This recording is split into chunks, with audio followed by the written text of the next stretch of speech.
you said the other day, what is your biggest problem? And I've also been contemplating that a lot. And my biggest problem is my person, the personal identity, the egoic identity. Just all of that. It's so tiresome. And because there's something to zoom in on, and we have to be doing that with it a lot. Because first the intellect come in and take cover and say, yeah, we got it, but it didn't go in.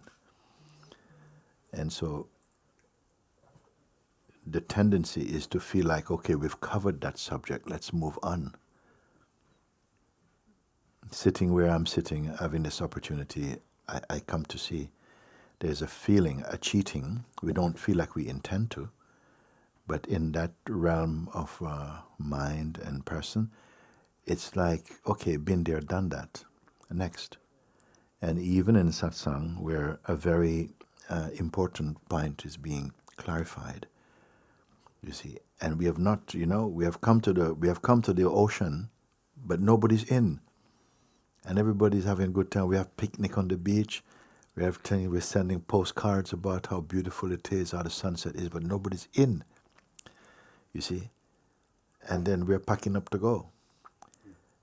So I'm looking at that while we're there also, while we're here in this time, what is changing from my own perspective is that I'm not going to give answer you and then you and you and like as though your individuality matters. Actually, your individuality only means your unique subjective perspective based on your identity as a person with its own personal issues.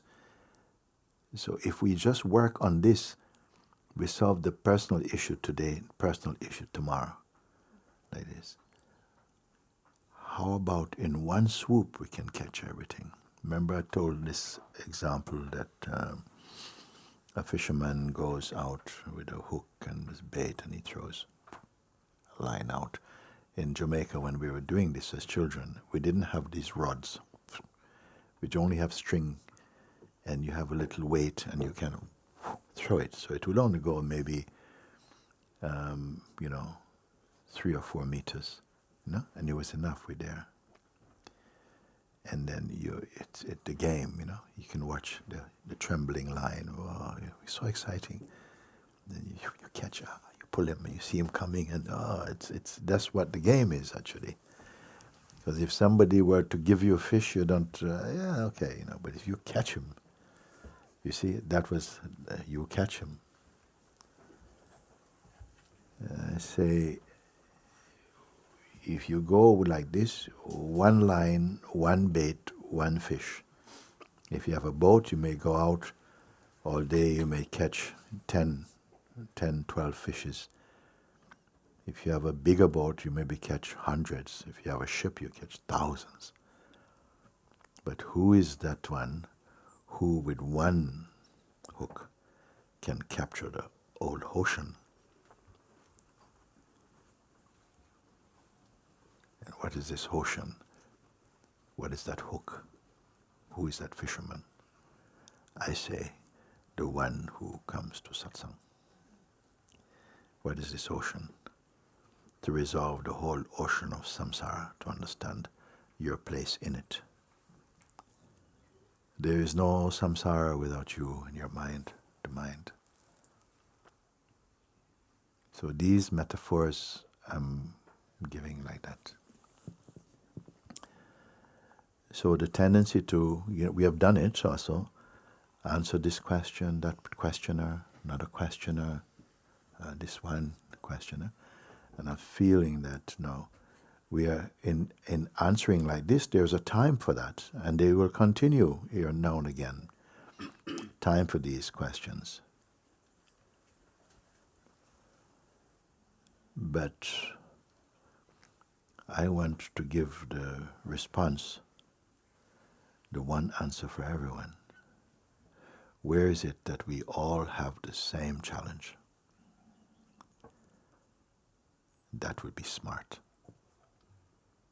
Where is it that each one, however diverse on the surface or unique your situations, circumstances, your challenges or problems might appear, at the root it's one thing. Who has caught that, you see? That is just one thing. The more you individuate and you feel, oh yeah, but you know, I'm having this trouble with my family and they don't agree about this path I'm taking and I should be back in university. Whatever it is, okay?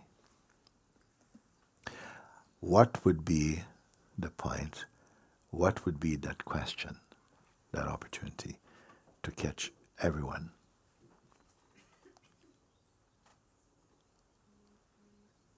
We cannot catch all the fish in the ocean. You can only catch the fishes who are up for being caught. Okay? Because this must happen as a gesture and urge from your own heart. You want. The others, they're free.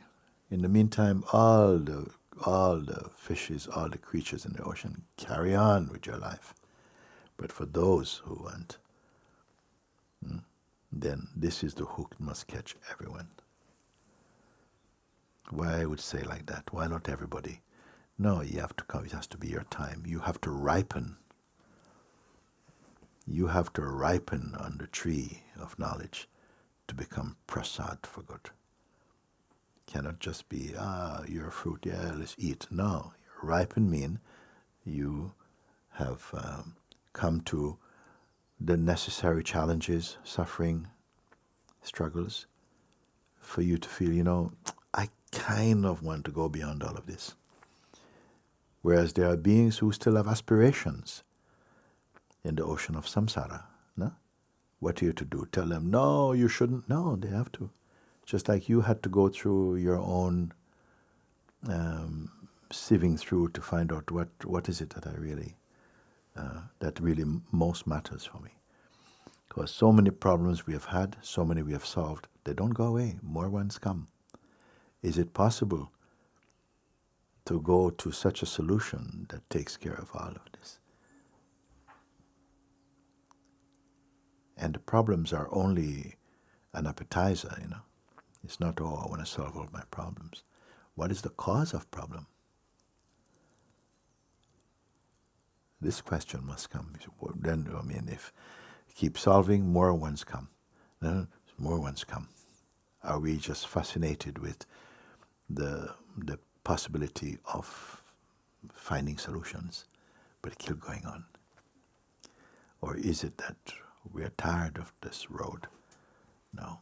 There must be something we're not getting. We keep finding ourselves back just a little bit further on the journey.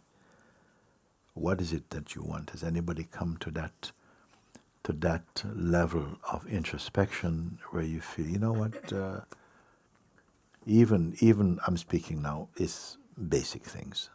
Because I would like to, I hope it's right for me to feel that everybody knows the whole point of coming here. I don't have to tell you. I may say, listen, aim higher. Aim higher. Okay. A little coffee time.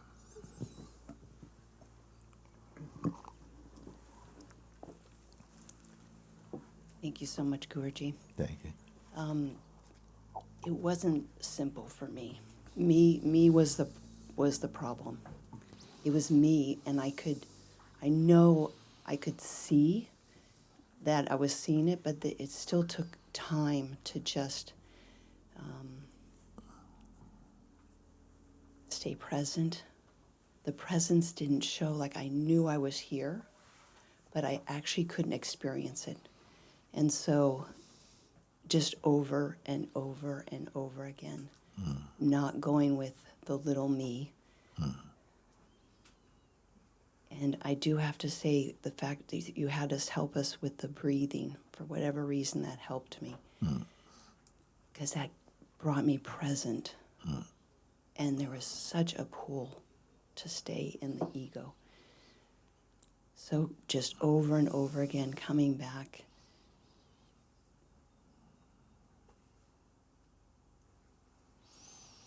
Yes, I want to share Me something. to say more.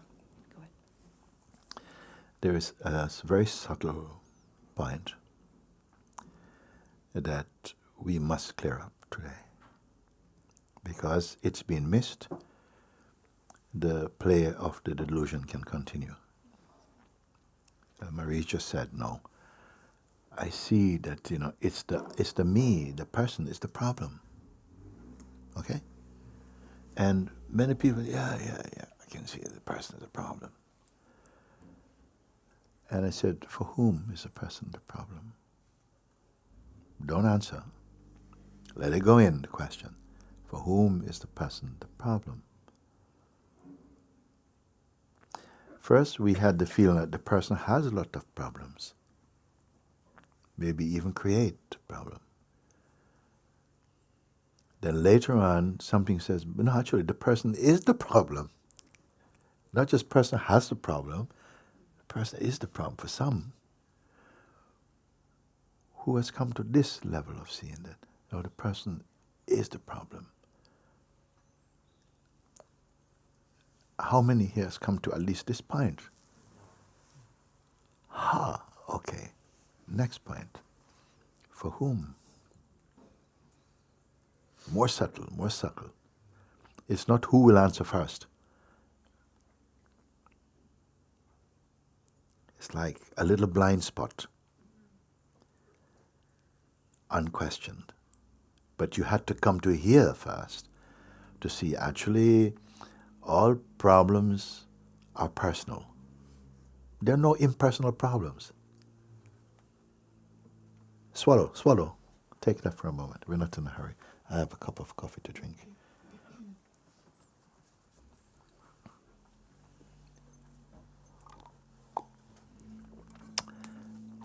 Or put it another way. Sometimes questions are better than answers. Because questions make you think. Answers you merely accept. Okay. Answers often are more shallow, unless you verify them. But questions confront you. Heather, come where I can see you. Yeah, you see? So, we say there are no impersonal problems. Can this be seen?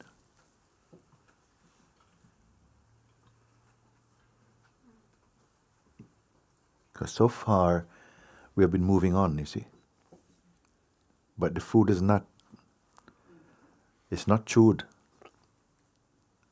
and not fully swallowed.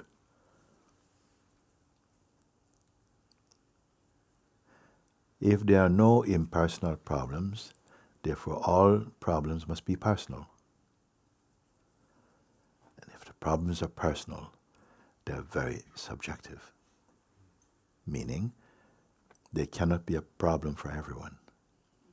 Not the same one. For you have this problem, for someone else, there's no problem at all. If the problem was true, it would be the problem for everybody. So the problems, so-called problems, they are subjective, meaning that and even for the sense of yourself, a problem felt yesterday is not felt today, and it's not necessarily that it's been solved. Remember, something appearing as a problem, in the height of its potency, also have the tendency, unheeded, just to subside. It's not cured. Just subside. And we have a feeling, it's okay now, everything is good. For now, everything for now. Problems for now, solutions for now. Okay? So again, we speak, the problems we speak about, whatever they may be, are very seasonal, very moment in the moment, as they arise. You know? So we said the person and its problems, the I'm trying to figure out all these things I've got to get done, and just keep coming back, and my neighbor again. We can have this, no? Personal problem, okay? Do we have any impersonal problem? No. Okay.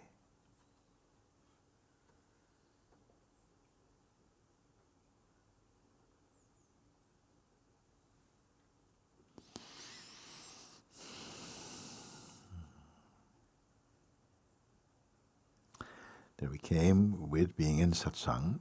I say you ought to come to a place where you realize, but the person is the problem. Because all the problems are coming out of the person and for the person.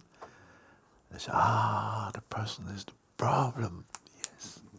And then when there's person, there's always problem.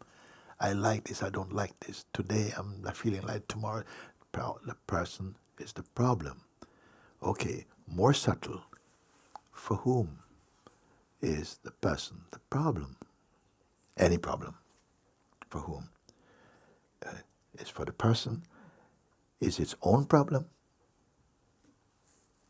That's a question, by the way. Because we speak, rarely you ask anybody in the world, they say, yeah, my person is a problem. Man. Person have a problem. But who will you hear say, no, yes, I keep getting in my own way. My person is the problem. Down the question comes, for whom is person a problem? Who are the players here?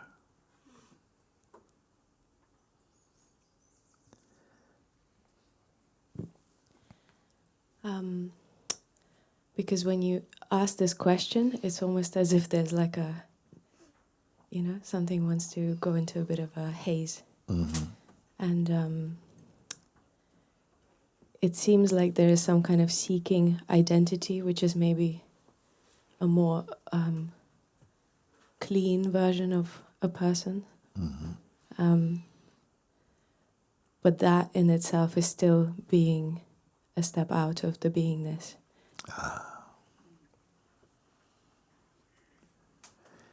We have the problem. Then the problem is seen. Okay. Then we have the sufferer of the problem. Seems very personal. Now we say the person who has problem is seen. Then we see that without the person there's no problem. So the problem is the person. And person is the problem. This is also seen. Yes? Tell me when you fall off the bridge. The person is also seen. So now where's the problem? If the person has a problem, person is a problem, question, if the person is the problem, for whom is it the problem? Is a person a problem to itself or to another? We have time now. We're not going to make the mistake of having another question, because that's an escape plan. We're not going to escape today. Execution day or transcending day. Who is this person? The person is a problem. What is verifying that the person is a problem? Is it the person? Slow down, slow down. We only have this to solve.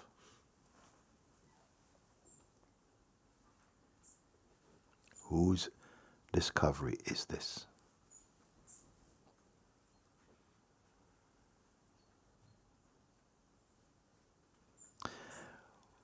What are the players? And identify. Can there be a problem without someone to suffer it? No. So the problem is not the problem. A problem is not self-employed. Little problem flying around the place, looking for somebody to catch it. No, there's nothing. So it's a relationship. Okay. Whose problem the reflex of is, yeah, my problem. My and I are same. My problem. Is the my personal or impersonal? We're staying in this pool, we're not coming out, okay? In this steam room, we're not coming out. We have to sort this out. The problem, we say it's there are no impersonal problems. So something has to take delivery or ownership for this problem, to testify, yes, this problem exists. For whom is the one? For me. And this me is what? Personal or impersonal? But obviously personal, okay? So if the one suffering the problem is personal, would that not imply or indicate that the person is also phenomenal? Meaning that something subtler than the person is seeing person also. Let's not just being clever, be real. Does the problem exist unto itself?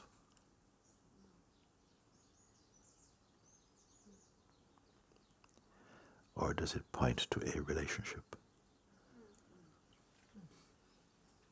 Slow down. We're not moving from here.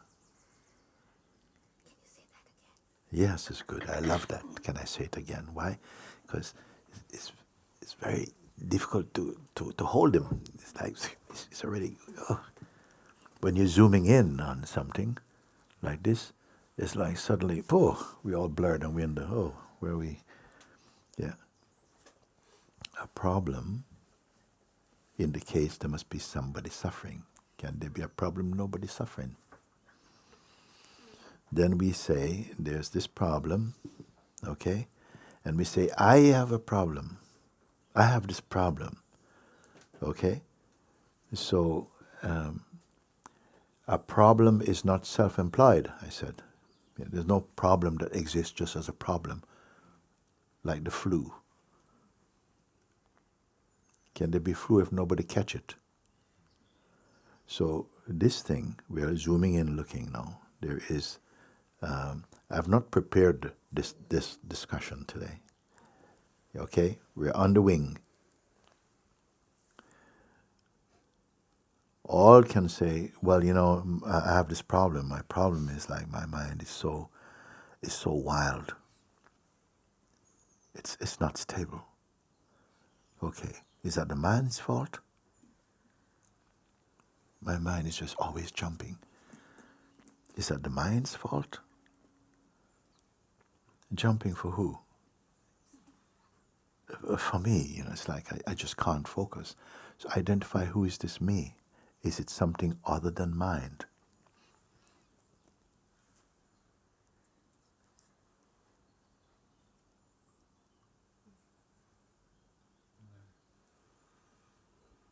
Is the one who is suffering the mind outside of the mind?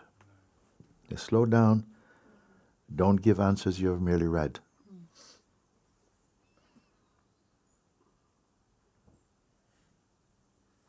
Can you feel the power opening up inside, looking like this? Is the one who say, my mind, is that one totally apart from mind? Is it personal or impersonal? Answer. Personal. It's personal. And it is unique in the sense that the one who says it's personal to me. May not be personal to you. The sense of you and me are also personal. So it's uniquely personal in that moment. This problem just won't go away, won't go away. Is it true? Will the problem not go away because the one who is having the problem is more permanent than the problem? Or is it that you only have a problem for as long as it's up there? And when it subsides, the problem is gone? Is it deleted? Okay. So we come thus far. that if there is a problem, there must be someone claiming there is a problem. Is the one claiming that there is a problem independent of the problem? Is it personal or impersonal? Please slow down. Is it personal or impersonal? If it is personal, it is also a mode of mind.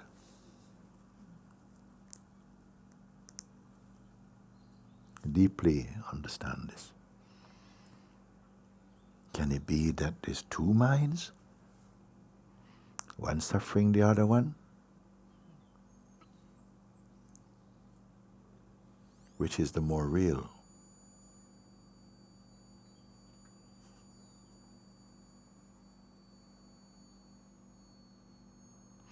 That which says, remember I said, the problem and the sufferer of the problem are like two sides of one coin. But of course, nobody talks about it, and so secretly, though the head might be going, ha ha, inside it's going, no, no, no. I am different because I have other problems than this one. And when this one is not here, I'm still here. So either the I that's still here has other problems, must be maybe problem factory, I don't know. It keep having other shades of other problems also. So it feels like, yeah, I solved that problem. Have you solved you? Now, how can it go on like that? Because the one who says I, and I, it's a mystery. Because no one ever name child and call it I. Just as a baby, what's the name? I. No. Yet all the beings intuitively refer I. I hear that at one time, maybe I don't know if any Japanese person, maybe Ram is here. I hear that they were saying that they don't use the term I so much in Japan. I don't know if it's maybe now or not. Somebody maybe can hear. I'd like to look into it, so I'd rather have a Japanese person to verify that. Everywhere else is I. And I is a number one subject. I refers to this, means myself, the one living here.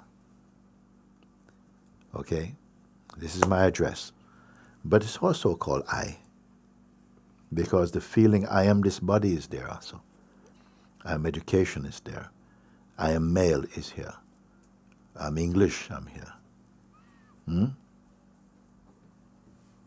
I'm Jordanian, I'm here. I'm African, I'm here. Pertaining to what? The beingness or the farm? To the farm. To the farm. Something more subtle is aware of the form and the associations of form. Something more subtle. Okay? All the forms are in time. Mind, problems, situation, identity, classifications are all aspects of mind, mode of mind. If you want me to repeat, repeat. Yeah? So all the things you call yourself, labels and references and images and so on, they are modes of mind or not? Even you say I'm a philosopher. It's also phenomenal. You are not always philosopher. I'm an artist. I'm historian. These are to do with work, association, cannot be what you are. Can we see like that? What you are means what you always are, not what you temporarily are. Unless we agree to the term, okay, this is a temporary reference. So, today I'm a footballer. You see? Or something like that. Am I going too fast? So, we are receding, okay? And as you recede, take nothing with you, no garment. And here I mean the garment of concepts also. Anything to do with the mind is going to be concept, meaning that take it or leave it. Grasp it and own it, but it cannot be eternal. It's a mode of mind. It's not stable. Nothing in the mind is stable. Emotions are not stable. Feelings are not stable. Situations and circumstances are not stable. Identity is not stable.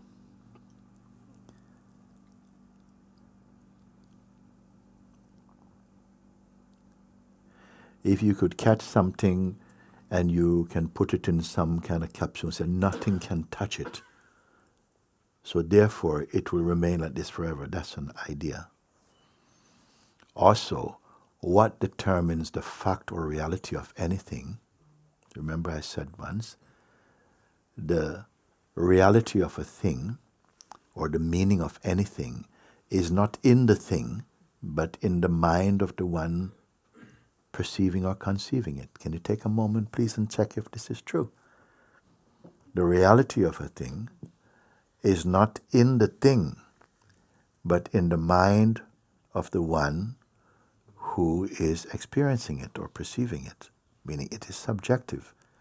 If it were not so, we'd all agree upon one thing. We'd not even have to agree. We would not even have to agree because there's nothing to disagree. You follow? The mind, the nature or reality or meaning of anything is not in the thing, but in the mind of the perceiver of it. And the mind is not a stable medium. Okay? Recede. And therefore, mind and its content. What is mind? Is mind an object? Has anybody ever seen mind?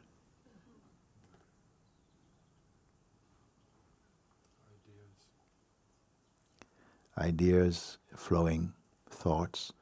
Let's add to it feelings also. Whatever is phenomenal, meaning that it is an object of perception. Whether the object is something elemental or subjective or emotional, we're going to call it object. Means it is something perceivable. Is there any eternal object or phenomenon?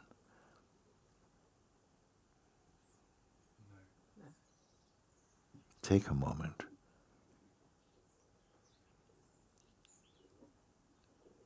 There cannot be an object without a subject perceiving it. Otherwise it's not, no, we say, okay, yeah, of course the thing exists, I'm not in contact with it at the moment, but it exists. So, well, yeah, in your memory right now. We still have value here? Yes. Okay. If what we call mind, which includes all its content, dynamic and non-dynamic, if you want to say. I think it's all dynamic, to be honest, because the very name mind means dynamic. It's not an object holding other things in it, but kind of. So mind, including its content, meaning whatever is phenomenal, that is perceivable, that is knowable or experienceable through the mind or the senses, whatever they may be, are regarded as phenomenal, meaning that there must be an earlier place, an earlier reality, an earlier seeing that inside which they are perceived.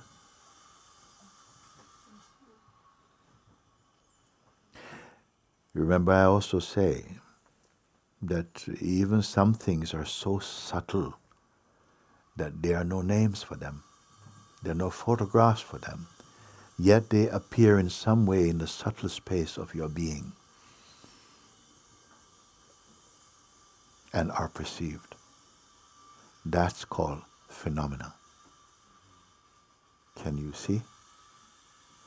If everything that the term phenomena imply means everything that is perceivable from any region of time, from any region of space. So let's say time and space itself are phenomenal. If they are phenomenal, what is the perceiver of time, space, and the content of them? Does that exist?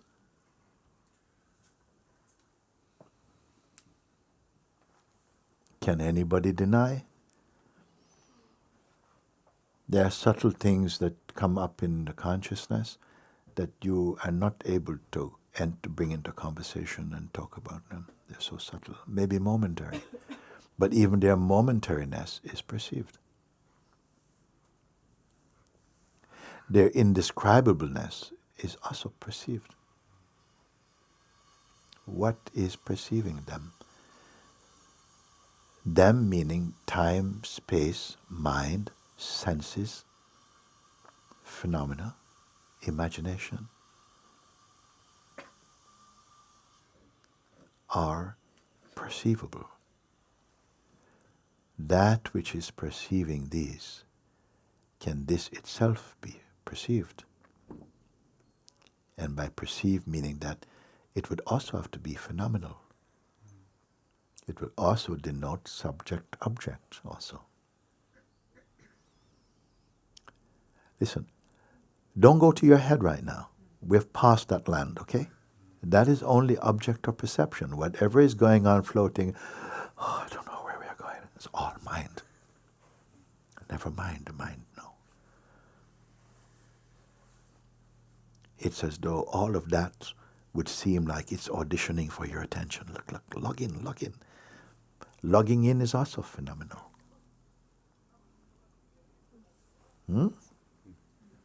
An action or reaction or interactions are all phenomenal from my point of speaking now.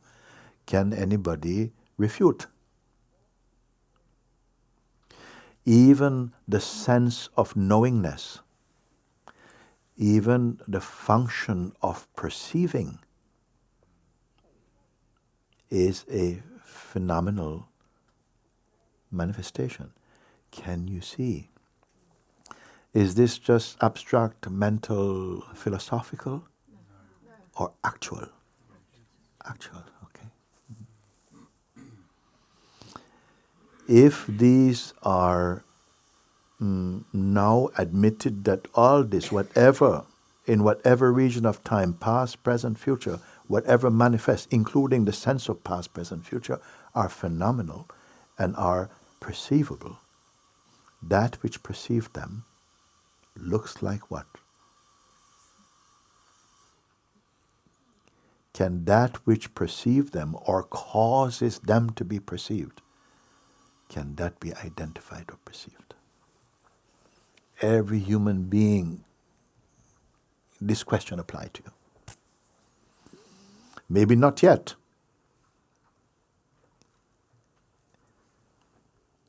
I cannot say what good fortune come why this question is arising for you. Because at some point in manifestation, time, space, life, movement, this question must be born in the instrument of a conscious being for you to go beyond. And funny thing is, I remind you, this going is not a forward movement. It's not even a backward movement. So a term was called the realization of this. Realization can feel like make real, but reality cannot be made real. Instantaneous perception, non-dual perception. Can such a thing be spoken? Non-dual perception, non-dual not knowing. In ordinary knowing must have subject-object. Whether the object is imagined or not, is still an object of perception. Subject being perceiver. Ordinarily the subject is called me, and the me has not been questioned, assumed to be a person with knowledge. Now we see the person with knowledge also phenomenal.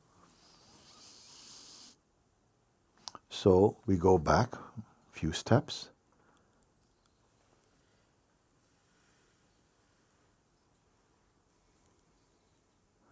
That which is having a problem, again, phenomenal or non-phenomenal, right? Which phenomenal means observable. If it is observable, it cannot be the thing that observe it or cause it to be observed.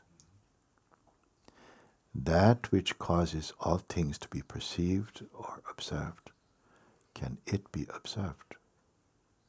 And if so, by what?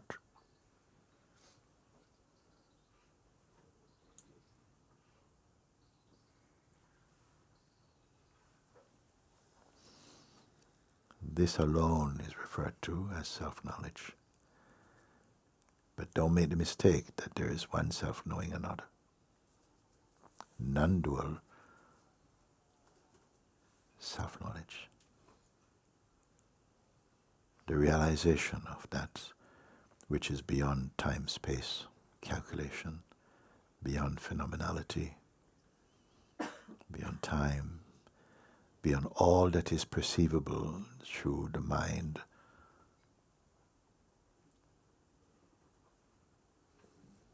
Beyond life and death, anything born out of time.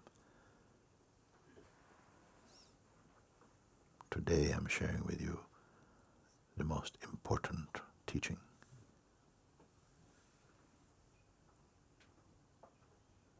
But it doesn't mean you got it. Now your attention has to marinate. What is marinate? Whatever you see through the mind or the senses appear in front of you as phenomena. You can say in front, you can say within. Because front is in relation to another object, which has front and side and back and inside and outside.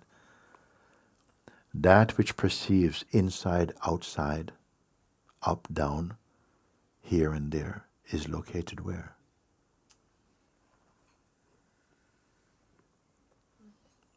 Are you in speculative functioning here? Right. So I've come to find you.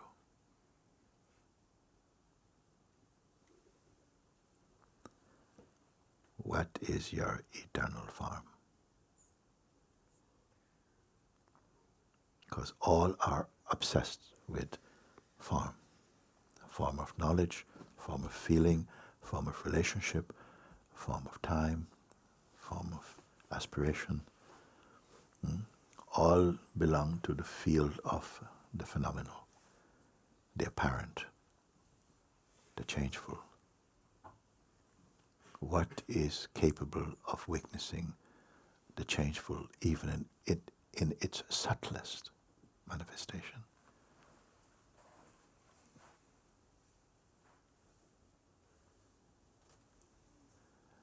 Don't use your mind to think, because that's also phenomenal.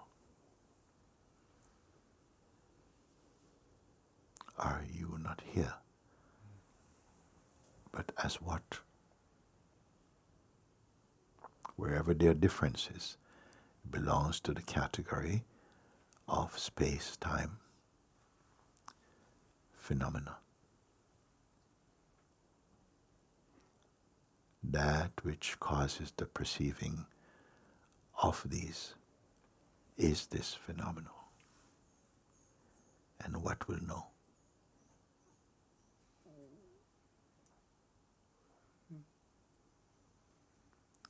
And if your mind or the sense of person is trying to escape that, that is also phenomenal. What is to escape or to reach? For that in which all things are seen. from any region of time.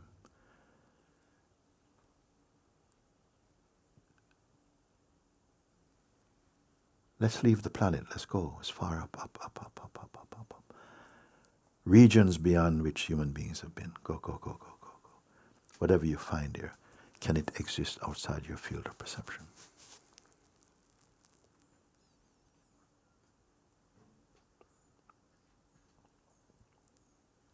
Your soul is crying for joy right now.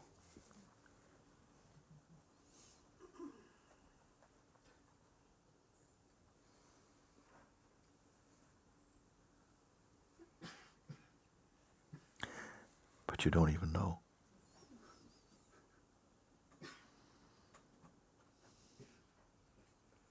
Here, which is more real of you? The things in memory? Things to be imagined? Things to be found? Whatever is found will be unfound and lost. Whatever come will go. Whatever rise will fall. Whatever lives will die and are witnessed. Where are you amongst this? You being what? Even the sense I is only a symbol of a non-physical reality. The pulse of God.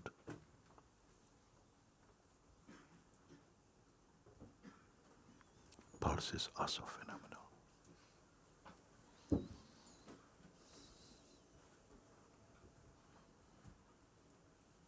What are you, empty or full?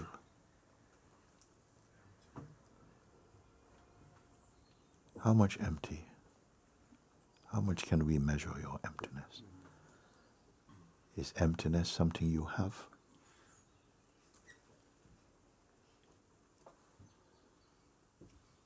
I bless you that this understanding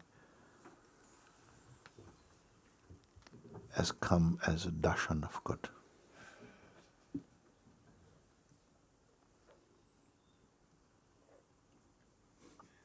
You don't have to discuss this, because your discussion of this is also phenomenal.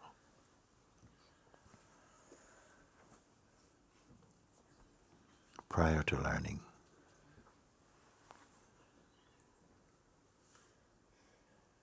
the source and cause of the functioning of perception,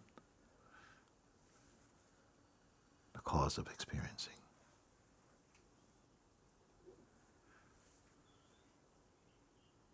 formless awareness,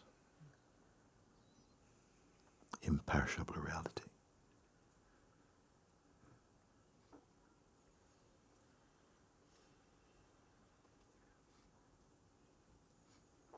You're that in which even silence is perceived and heard. Within which even the sense of existence or non-existence are merely phenomenal. Am I asking you to believe this?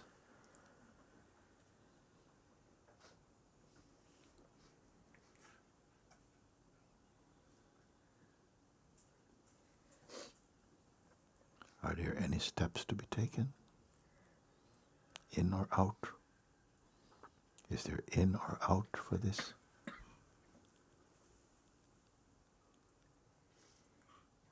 What is your shape?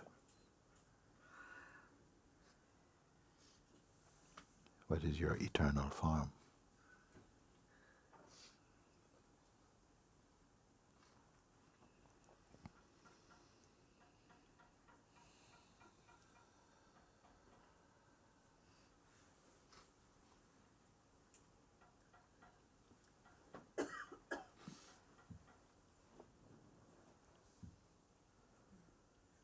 Where will you go to cover yourself? Where is your fig leaf?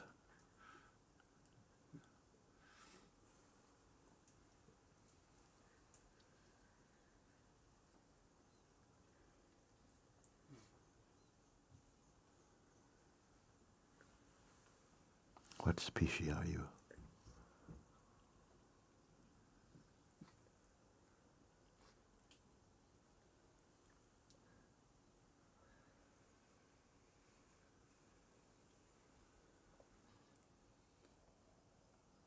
by the grace of God, such contemplations are coming.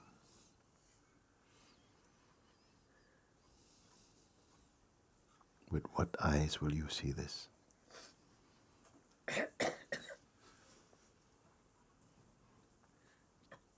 What is the value of memory to this?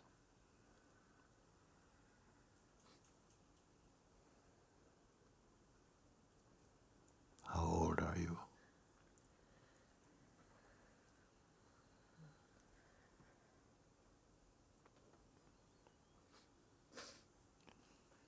Will this exist because you believe in it?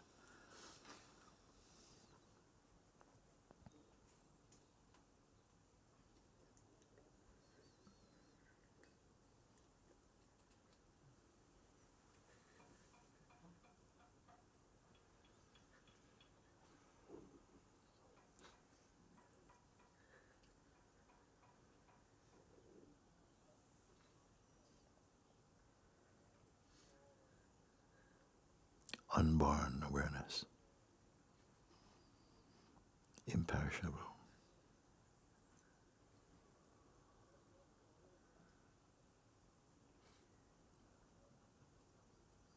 Yeah, let your mind run. Throw this away now. See if you can. You being what?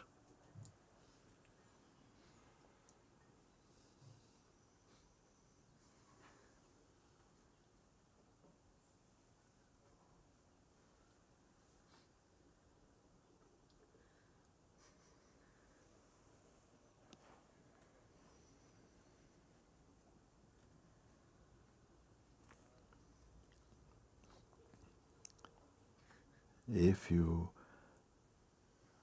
are really hearing, then you've been scooped out and replaced with what?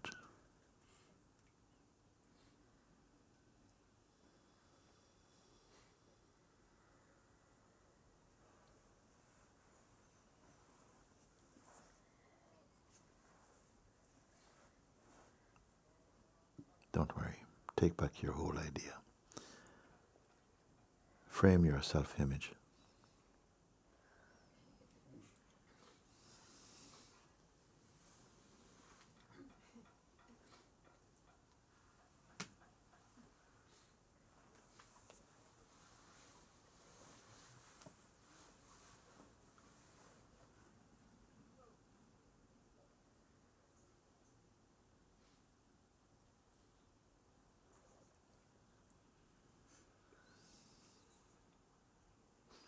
What are you doing?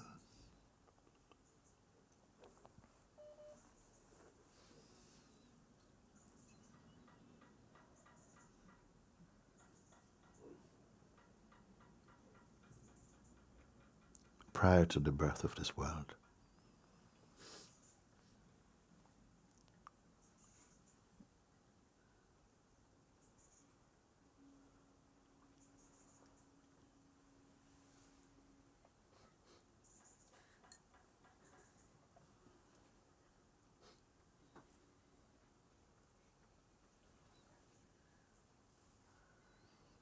unbearable.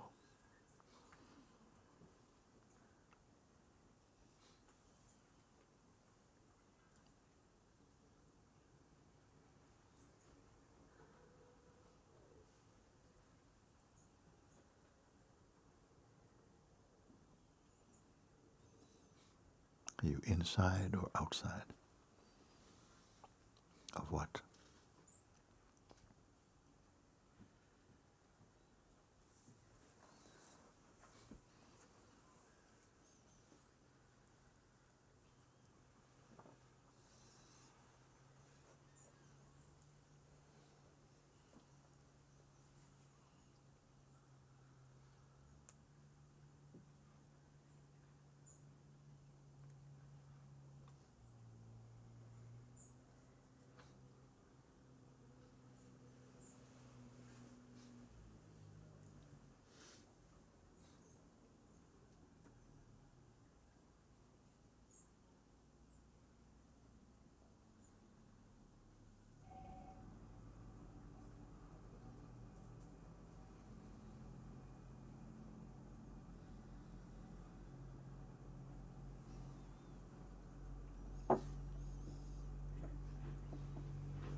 Are you outside or inside? And of what?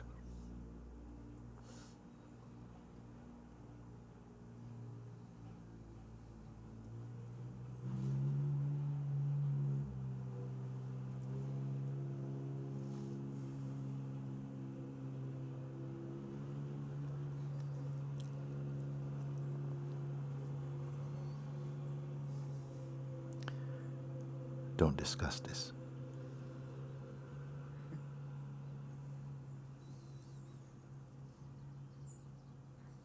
Don't try and talk with anybody about this.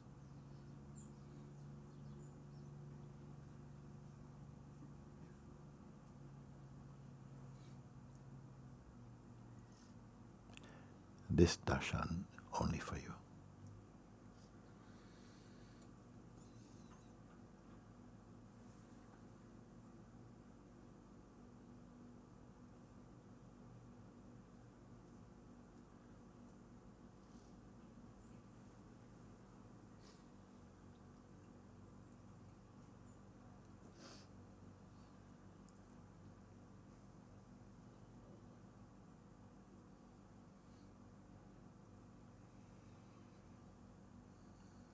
What is time for you?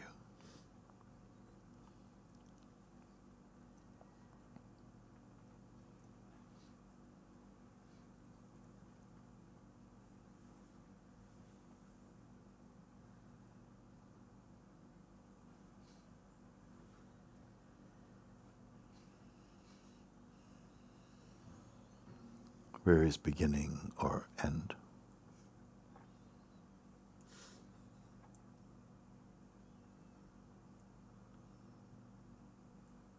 With what shape are you listening to this?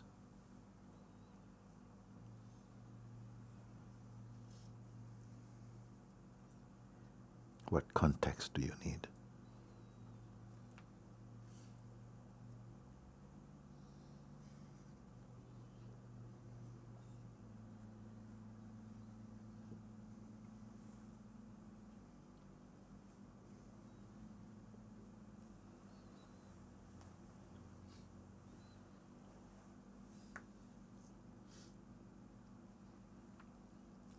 So my encouragement and advice is to get inside your inner sleeping bag, zip yourself in, and marinate in this grace.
Blessed are we in the hearing of such things, actually.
So actually let life flow.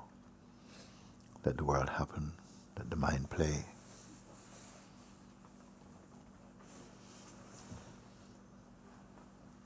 Just be this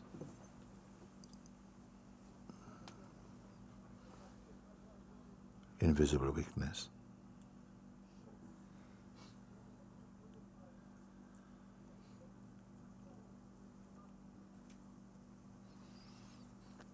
Let this body do its play. Come and go, do.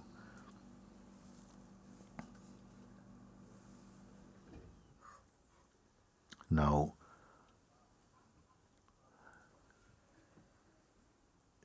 your mind has been reinstated in its original place, where mind and being are one.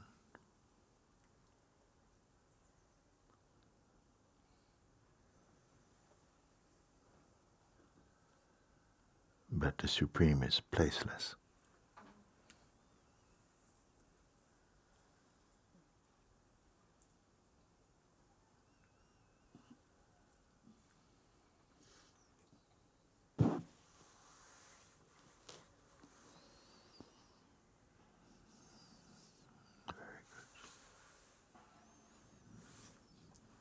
All praises to the Most High.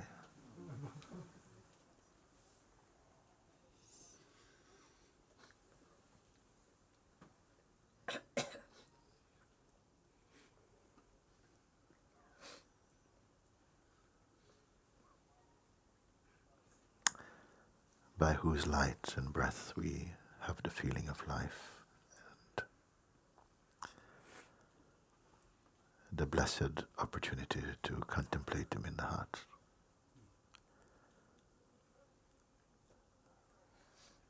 Om. Alhamdulillah. Hallelujah.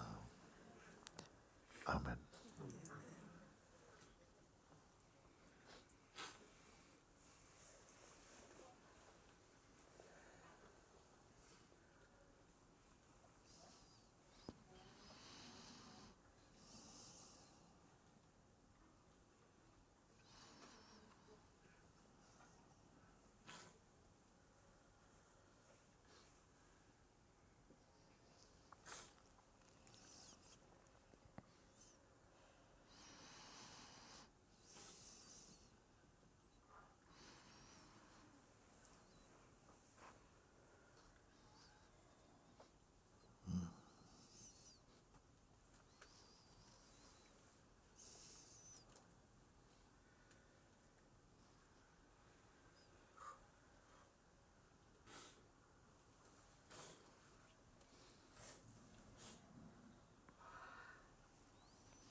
And don't give any of this to the mind.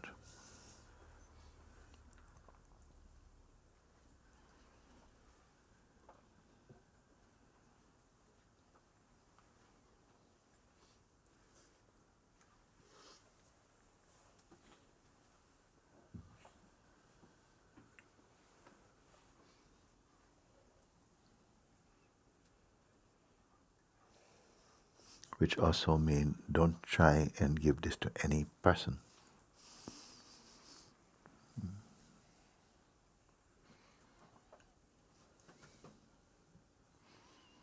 Unless you yourself are a person.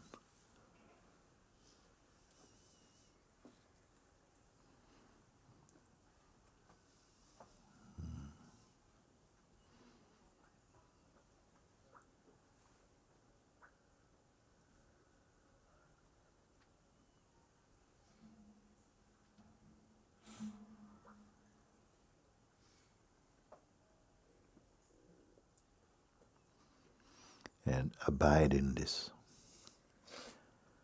as this.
As long as we hold and retain the shape of personhood, your mind will not leave you alone.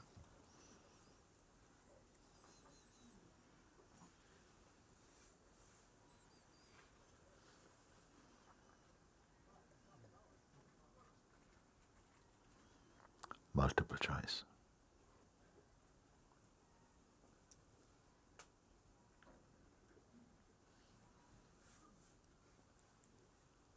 But now you know how to catch all of this.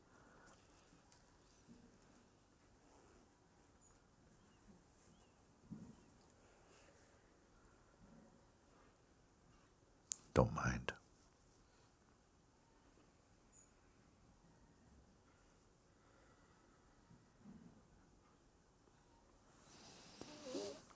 Thank you.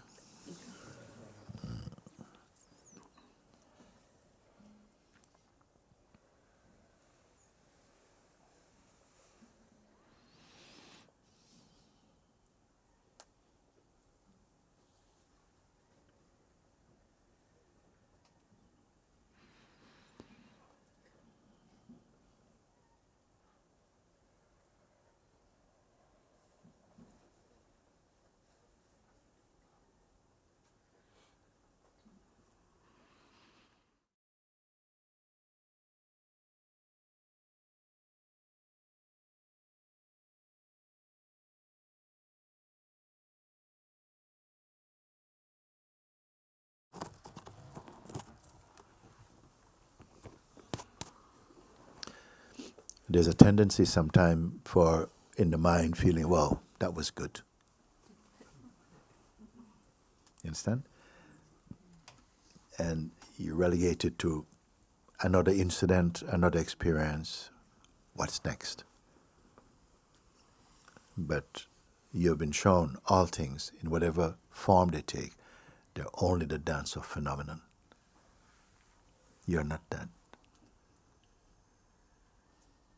You're the presence of God in this form, waking up to original nature, earning the eyes to see in the correct way, and not merely restricted by the psychological identity, which is always calculating and counting things. So beyond beginnings and endings, the space, because you said also, Swarupa was sharing, that you put us in this place again, where to remind us the self has no history. It doesn't need any bag of tricks. Everything that's unfolding is already written.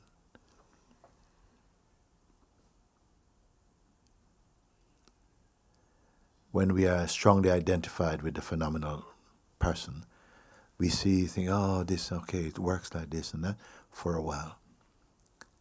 But I'm very happy with today's satsang, because just in the space of applied understanding and seeing that, oh, it's not going into some kitty, it's not going into some box of knowledge. It's just